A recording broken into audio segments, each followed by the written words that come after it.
Selamat siang semuanya, perkenalkan nama saya Melisa dengan NIM 2010417253, kelas A1 Manajemen semester 5 dengan mata kuliah Metode Penelitian Bisnis, dosen pengampu Bapak Adi Mursalid.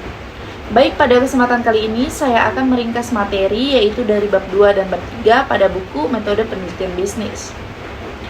Untuk materi bab 2-nya yaitu adalah latar belakang masalah, di mana latar belakang masalah ini dimaksudkan untuk menjelaskan mengapa masalah yang diteliti itu penting dilihat dari segi profesi peneliti, pengembangan ilmu, dan kepentingan pembangunan. Latar belakang masalah penelitian adalah bagian pertama dan sangat penting dalam menyusun tulisan ilmiah, baik dalam bentuk paper atau tesis.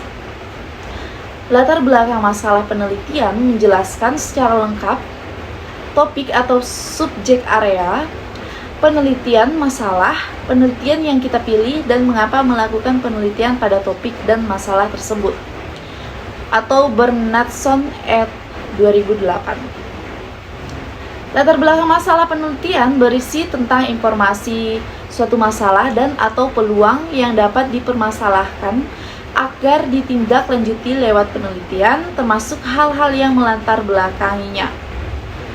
Latar belakang masalah berisi tentang sejarah dan peristiwa-peristiwa yang sedang terjadi pada suatu proyek penelitian. Tetapi dalam peristiwa itu, nampak adanya penyimpangan-penyimpangan dari standar yang ada, baik standar keilmuan maupun aturan-aturan. Dalam latar belakang ini, peneliti harus melakukan analisis masalah, sehingga permasalahan menjadi jelas. Melalui analisis masalah ini, peneliti harus dapat menunjukkan adanya suatu penyimpangan dan menulis mengapa hal itu perlu diteliti. Bagian latar belakang masalah menjelaskan mengapa suatu peneliti dilaksanakan dan apa yang ingin dicapai atau diketahui dari pelaksanaan penelitian tersebut. Fakta dan data yang mendukung harus dicantumkan. Latar belakang mengidentifikasi dan menggambarkan sejarah dan sifat masalah penelitian yang didefinisikan dengan baik dengan mengacu pada literatur yang ada. Informasi latar belakang harus menunjukkan akar masalah yang sedang dipelajari, konteks masalah yang sesuai dalam kaitannya dengan teori, yaitu adalah penelitian dan atau praktek ruang lingkupnya, dan sejauh mana penelitian sebelumnya telah berhasil menyelidiki masalah, mencatat secara khusus, di mana terdapat kesenjangan yang coba diatasi oleh penelitian kita. Latar belakang masalah merupakan informasi yang tersusun secara sistematis berkenaan dengan fenomena dan masalah problematik yang menarik untuk diteliti. Masalah terjadi di saat harapan ideal akan sesuatu hal tidak sama dengan realita yang terjadi. Tidak semua masalah adalah fenomena dan menarik. Masalah yang fenomenal adalah saat menjadi perhatian banyak orang dan dibicarakan di berbagai kalangan di masyarakat. Latar belakang juga dimaksudkan untuk menjelaskan alasan mengapa masalah dalam penelitian ini diteliti. Pentingnya permasalahan dan pendekatan yang digunakan untuk menyelesaikan masalah, yaitu adalah baik dari sisi teoritis dan praktis. Yang disebut di mana juga merupakan gambaran yang jelas mengenai pemikiran ilmiah dengan cara mengemukakan masalah dan menghadap pada beberapa pustaka yang relevan yang dapat menuntut pembaca menunjuk kepada pemikiran logis. Untuk cara membuat latar belakang masalah, yaitu diantaranya dapat dilakukan dengan langkah-langkah seperti berikut ini. Yang pertama, kondisi ideal tentang bagaimana seharusnya suatu keadaan berjalan bisa ditulis dalam bentuk visi dan misi yang hendak dicapai. Yang kedua, yaitu adalah kondisi faktual tentang keadaan yang benar-benar terjadi saat ini, bisa berupa masalah sehingga menjadi dasar dibuatnya suatu penelitian atau kegiatan. Yang ketiga, yaitu adalah membahas penelitian yang sudah pernah dilakukan oleh peneliti, baik dari negara atau tempat lain dengan topik yang terkait. Yang keempat, yaitu jika karya ilmiah punya kelemahan, maka dalam latar belakangnya haruslah dijelaskan kelemahan tersebut. Yang kelima, tujuan penelitian di mana membahas permasalahan karya ilmiah lebih detail dan dalam. Yang keenam yaitu adalah metode penelitian yang digunakan dalam karya ilmiah. Yang ketujuh, perumusan singkat mengenai pertanyaan penelitian. Yang kedelapan yaitu adalah solusi berupa saran singkat atau penawaran solusi terhadap masalah sebelum lanjut ke pokok pembahasan. Yang kesembilan yaitu adalah bagian awal latar belakang merupakan gambaran umum tentang masalah yang diangkat. Dengan model piramid terbalik buat gambaran umum tentang masalah dimulai dari hal global sampai mengerucut fokus pada masalah inti, objek serta ruang lingkup yang akan diteliti. Bagian tengah adalah ungkapkan fakta, fenomena, data-data, dan pendapat ahli berkenaan dengan pentingnya masalah dan efek negatifnya jika tidak segera diatasi dan dengan didukung juga teori dan penelitian terlebih dahulu. Yang ke-11 yaitu adalah bagian akhir diisi dengan alternatif solusi yang bisa ditawarkan. Dan akhirnya muncullah judul. Baik, untuk cara membuat latar belakang penelitian atau proposal atau skripsi, yaitu adalah latar belakang penelitian adalah dasar suatu penelitian yang menjelaskan alasan-alasan, masalah, perbedaan, hingga apa yang akan diteliti dalam suatu penelitian. Permasalahan yang diteliti harus dijelaskan dalam lingkup yang lebih luas hingga sedetail mungkin. Selain itu, peneliti juga harus menyatakan bahwa belum ada peneliti terdahulu yang memecahkan permasalahan yang terjadi, atau jika sudah ada peneliti terdahulu yang melakukan penelitian tersebut, maka peneliti harus menyatakan perbedaan antara peneliti yang ia lakukan dengan peneliti terlebih dahulu. Cara membuat latar belakang yaitu yang pertama adalah mendeskripsikan topik penelitian. Langkah pertama yang bisa dilakukan dalam menulis latar belakang yaitu adalah mendeskripsikan topik penelitian. Yang kedua, temukan fenomena.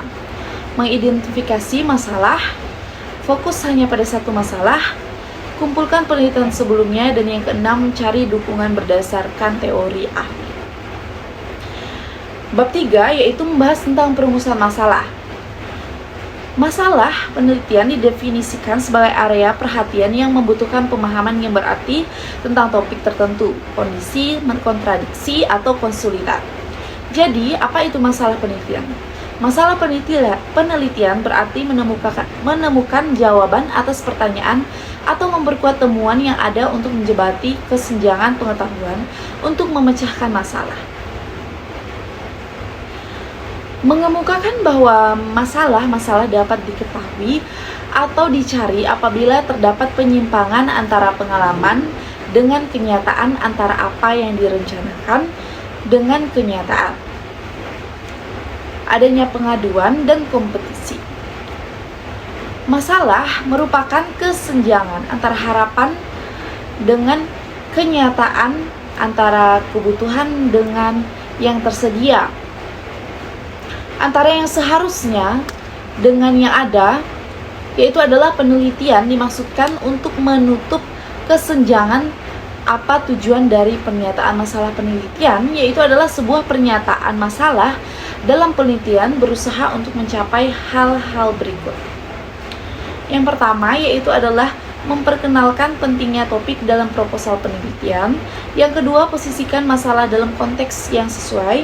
Yang ketiga yaitu adalah menyediakan kerangka kerja untuk menganalisis dan melaporkan hasil. Baik, pada karakteristik masalah, penelitian pastikan untuk memenuhi karakteristik penting ini. Untuk memiliki masalah penelitian yang efektif.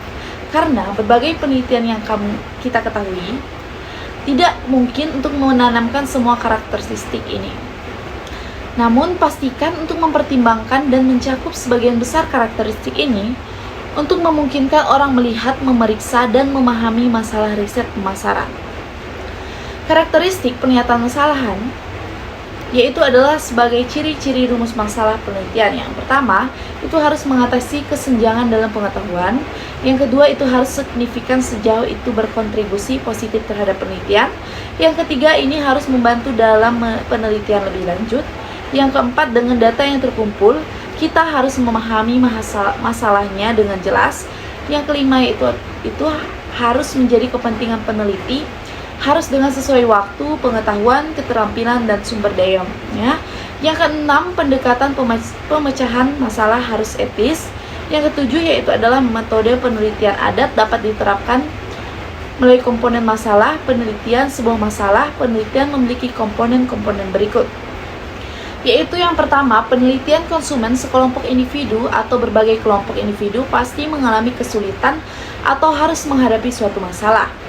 Para peneliti mungkin menjadi bagian dari kelompok ini untuk menghadapi masalah. Semua orang lain yang menghadapi masalah tetapi tidak termasuk dalam penelitian membentuk konsumen penelitian. Contoh masalah riset pemasaran organisasi dan perusahaan menggunakan masalah riset pemasaran untuk mengukur resiko yang berkaitan dengan peluncuran produk atau layanan baru. Untuk itu, mereka tidak ingin menghabiskan uang untuk memperluas lini produk di mana penelitian menunjukkan itu tidak akan berhasil. Semua studi pemasaran yang dirancang dengan baik dan dilaksanakan dengan baik itu akan membantu mengidentifikasi minat pelanggan atau selera dan preferensi konsumen untuk membantu keputusan seputar produk layanan. Sumber masalah dalam penelitian atau skripsi dan tesis. Permasalahan dapat berasal dari berbagai sumber menurut James, H. Macmillan, dan Schumacher pada 1996. Masalah dapat bersumber dari yang pertama observasi, yang kedua dedukasi dari teori, yang ketiga kepustakaan, yang keempat masalah sosial, dan yang kelima pengalaman pribadi. Baik, sekian dari saya. Mohon maaf jika ada kesalahan kata. Saya ucapkan terima kasih.